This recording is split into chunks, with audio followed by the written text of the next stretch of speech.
Tavuli News today. Prime Minister Jeremiah Manele wraps up a 4-day tour of Western and Isabel province.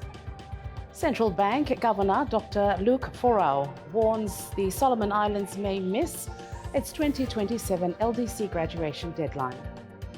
Luke Vaikawi shares his work in preserving traditional knowledge through his cultural learning initiative, Holau Vaka Taumako.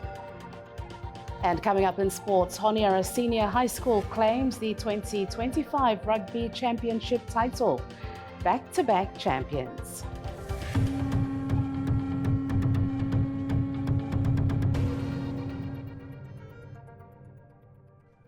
Hello and welcome. I'm Lisa Osifello.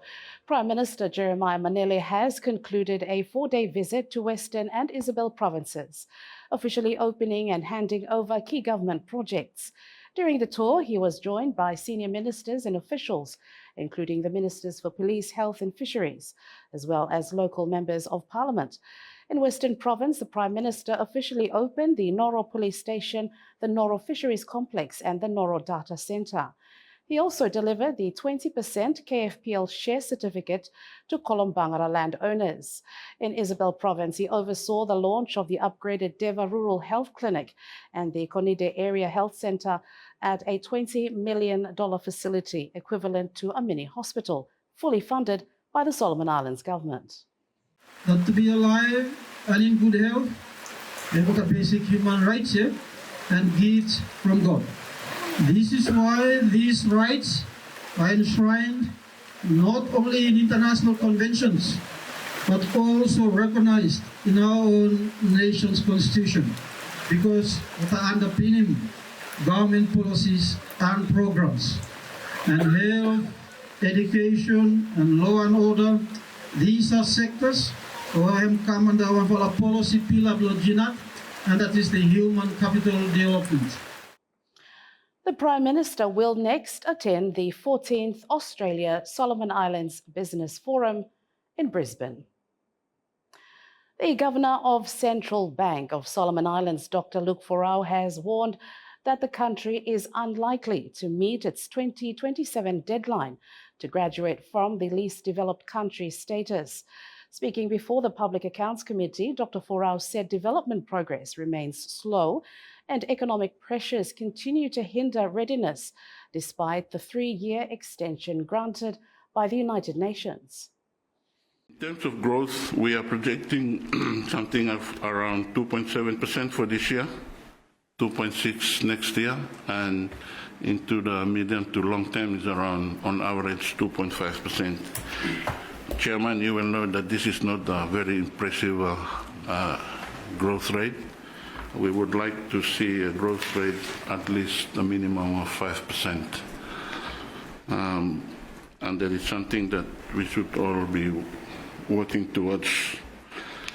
So in saying that, perhaps there are a couple of things that we want to ensure that we reach that 5%, and to note also that we are in preparation to graduate from LDC by 2027, but in my humble view, I don't think that we will graduate, given the development trajectory that we are in at the moment.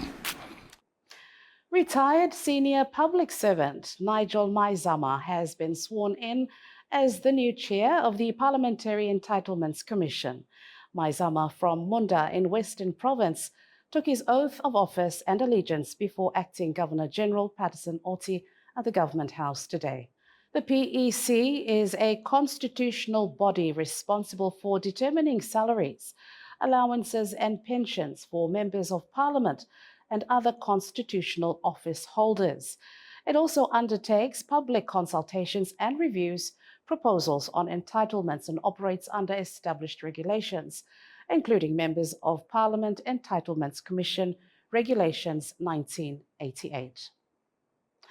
The Ministry of Mines, Energy and Rural Electrification, in partnership with the United Nations Development Programme, hosted a panel discussion titled Electricity and the Future today, Friday.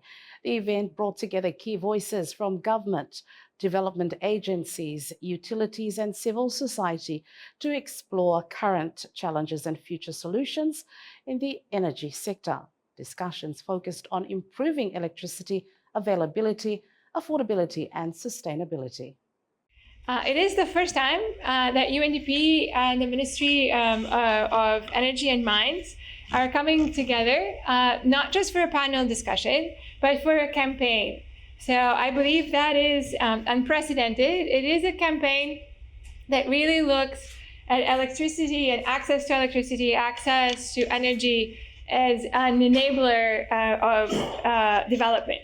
So our hope is that through the survey, through the panel discussion, and going forward into the next year, we will create a platform for engaging and discussing a critical barrier to development and the need for accessible, affordable, and sustainable clean energy, which of course builds on the summit, that the Energy Summit organized last year in Honiara.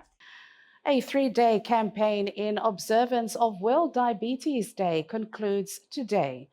The event was held at Chinatown Multipurpose Centre under the theme Diabetes and Workplace Wellbeing. The government, through the Ministry of Health and the NCD Group, organised free health screenings for the public throughout the 3 days programme.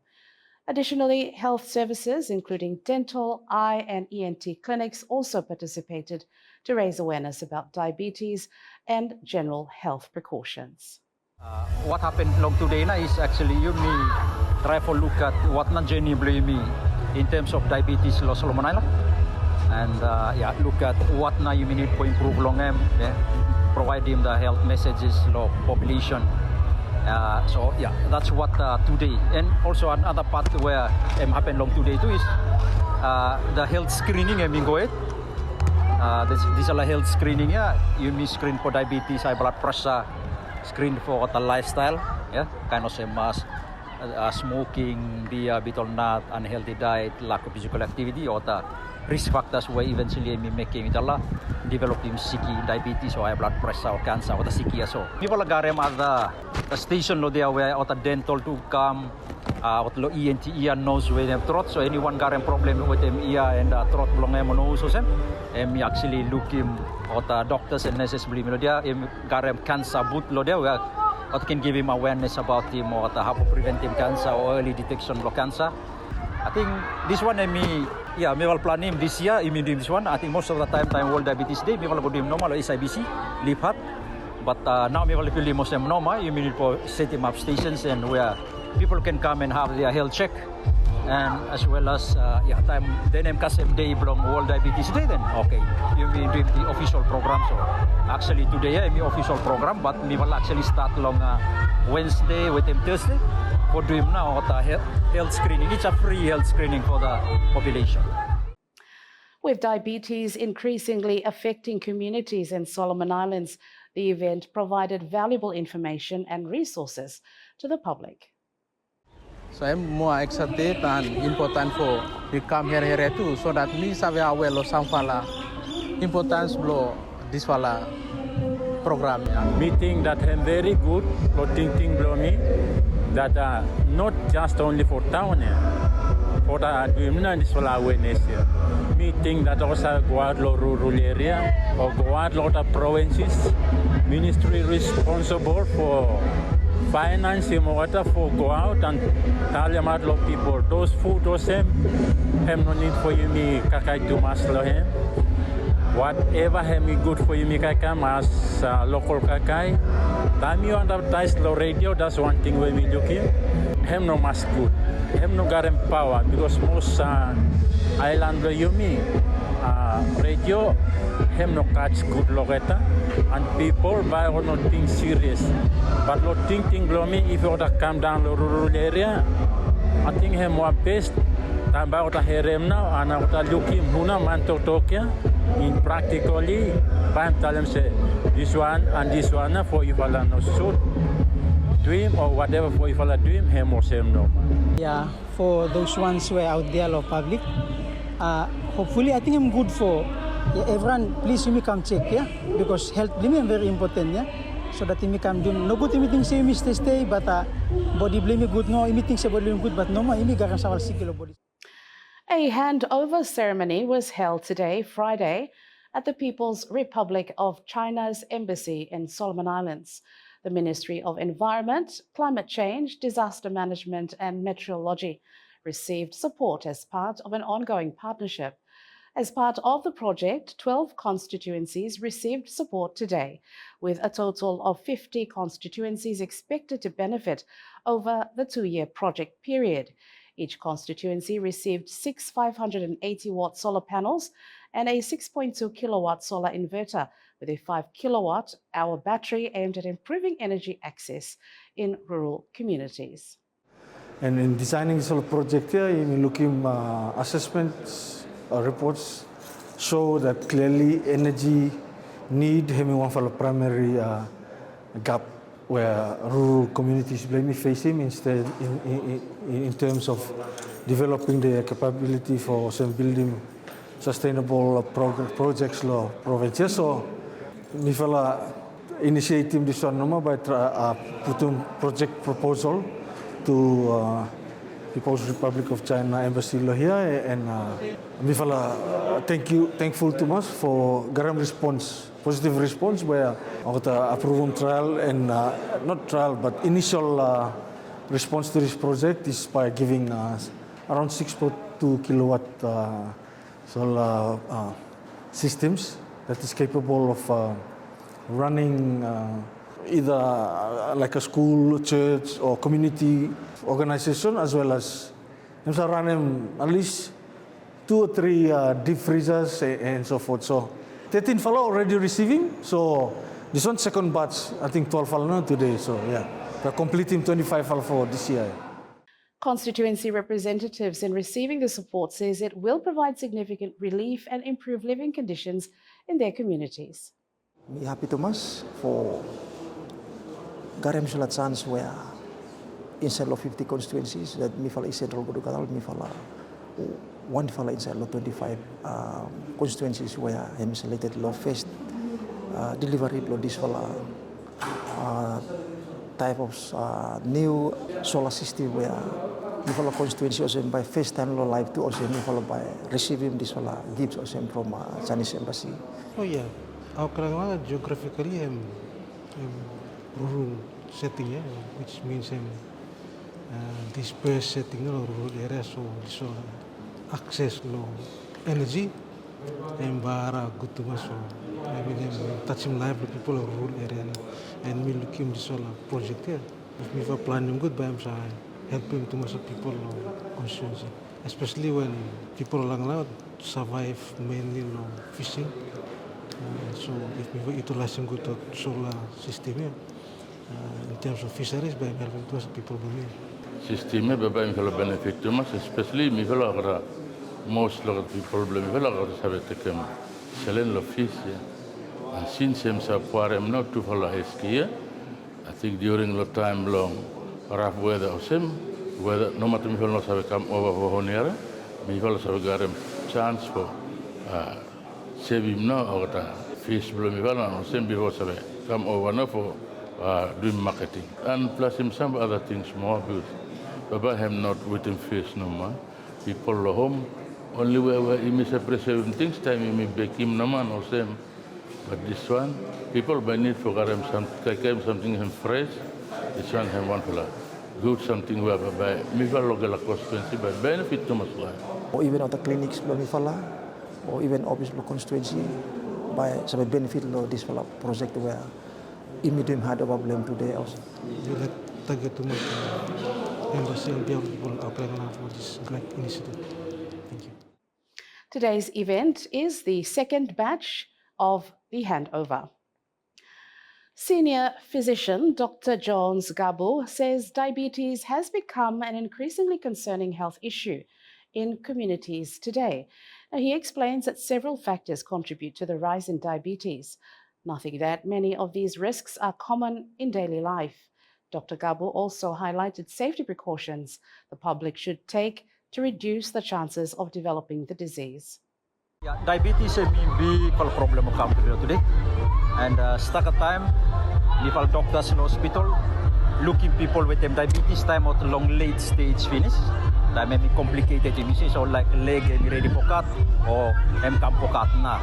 Man come with them heart attack, man come with them stroke, kidney problem. So normally time at come kasem in hospital, normally I'm always late. So message from me today na is no man, imi sa prevent him for kasem that last stage by early screening. You go and check him at the clinics or the nurses at the clinic. And you mean him check up so that you can detect him early for sign of diabetes kanosem. But important part na this whole part yeah. Like diabetes no happen alone. The factors that drive him diabetes po you mean diabetes no country. I think the biggest factor is imi change him diet blo imi. Pa imi say no ma imi kakaim sta kakay lostoa and imi no kakay inapop kakay blo imi local kakay. Or even if imi kakay local kakay but the way imi cook imi fry barbecue kanosem no healthy. So simple message in terms of nutrition no may imi go back lo original way what ang granis blo imi bin actually cook him kakay prepare him kakay and kakay blo kata. So that's in terms of the food. The Makira Ulawa Provincial Government has completed a week-long ward data validation workshop in Kirakira, finalizing verified data for all 20 wards. Premier Stanley Siapo said the workshop marks a significant milestone, noting the province had not previously completed this stage since ward profiles were first compiled in 2016. Ward support officers, provincial staff and the Ministry of Provincial Government's institutional strengthening representatives reviewed 2024 ward data, which now will be used to update ward profiles and support evidence-based planning. This validation workshop have already been carried out long some years back, maybe around 2016 or so. So have already course of done, completed, finished, but somehow have no completed. So ministry have looking the need that this validation this ward profile have very important for the provinces must carry, so that have capture the broad prospect of the development issues for rural area have captured inside the ward profile. So have ministry have look like him, so have important for what the issues here what the identify and then prioritize what the issues here for identifying what the key development priorities for each ward and the provinces as a whole. Makira Ulawa is the last province to finish the national validation process. The confirmed data will guide the development of the province's 10-year strategic development plan. Officials also acknowledge the Ministry of Provincial Government's institutional strengthening for its technical support. Luke Vaikawi from Taumako Island in Temotu Province, Eastern Solomon Islands, retired from his formal career as a maritime police officer with the Royal Solomon Islands Police Force. Following his retirement, he pursued his passion for preserving culture and traditional knowledge. Today, he has established Holau Vaka Taumako, a school and a space dedicated to knowledge sharing and traditional lifestyle practices. He views this initiative as a pathway to safeguard cultural knowledge for future generations. Tavuli News spoke to Luke all the way from Taumako Islands in Temotu Province. That lifestyle has changed. Although we are isolated, we are far from the rest of the modernization, but the culture has changed. When I come back home after 10 years, I walk also, looking very big difference.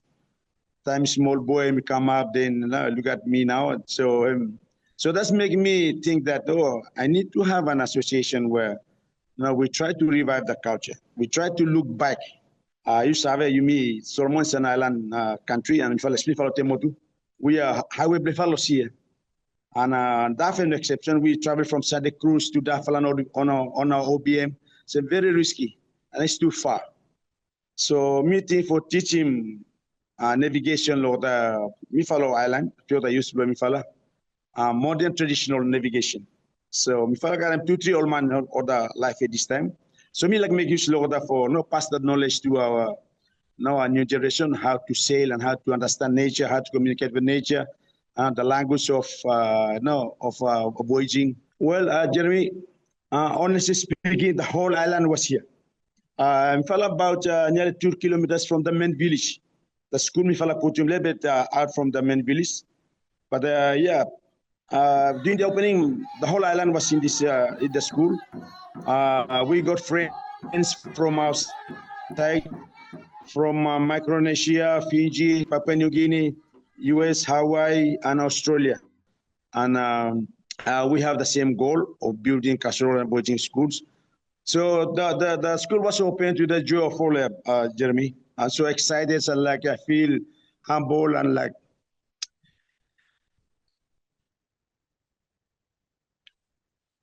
I know that the people understand Jeremy is very.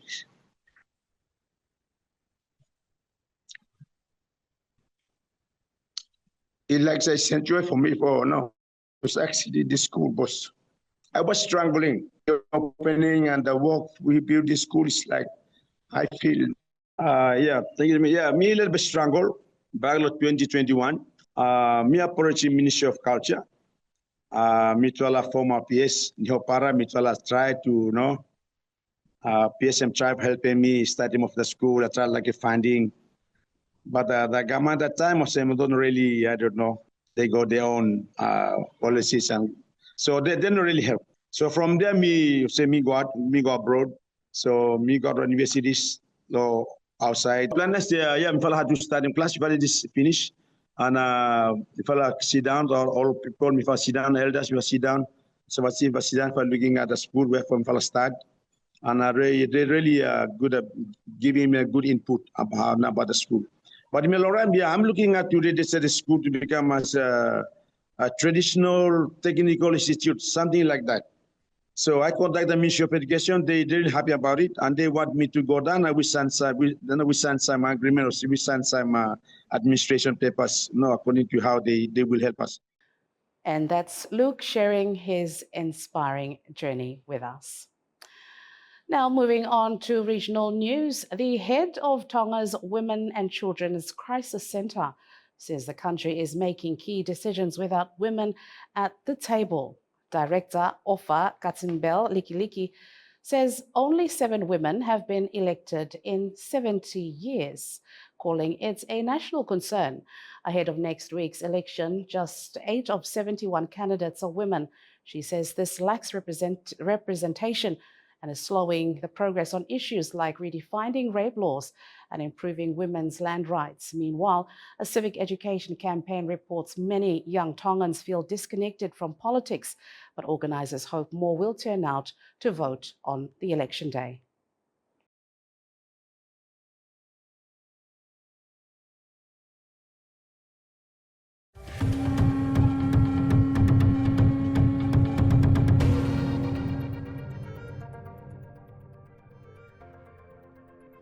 Welcome back. Now in sports, Credit Corporation's high school rugby finals held today, Friday, which came down to the 3rd and 4th place playoffs and the grand finals of the competition.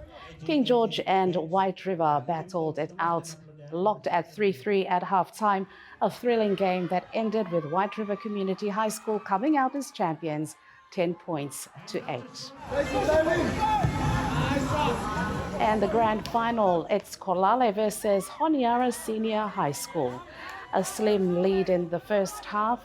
Honiara Senior High School at 7 points. Kolale just 1 point behind at 6 points, maintaining the lead throughout and coming out on top with 22 points to Honiara Senior High School and Kolale at 11, which makes Honiara Senior High School the 2025 champions, being champions 2 times in a row as back-to-back champions. Me never think about was me able for get opportunity for even coach too, and let alone winning back to back. Yeah, me very happy, but me proud of boys below me. What I do more hard work. Me just there for give me coaching and support.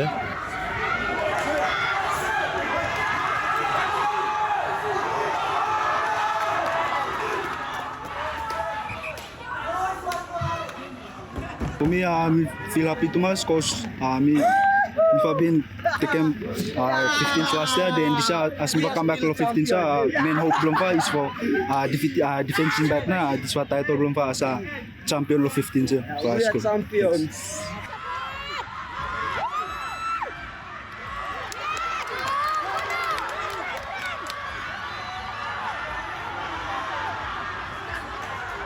Me always tell them, trust in boys, trust in process. Me always happy so listen, yeah. So key lodana is me always got confidence a lot. So let them play game a lot. Hem na key loda because training hem finish. Nothing by me talent by Numa, but yeah. So hem my boys, 10 up, how to play, time what supposed to play, and not to rest, time supposed to rest. So, but do everything what supposed to do, never miss it.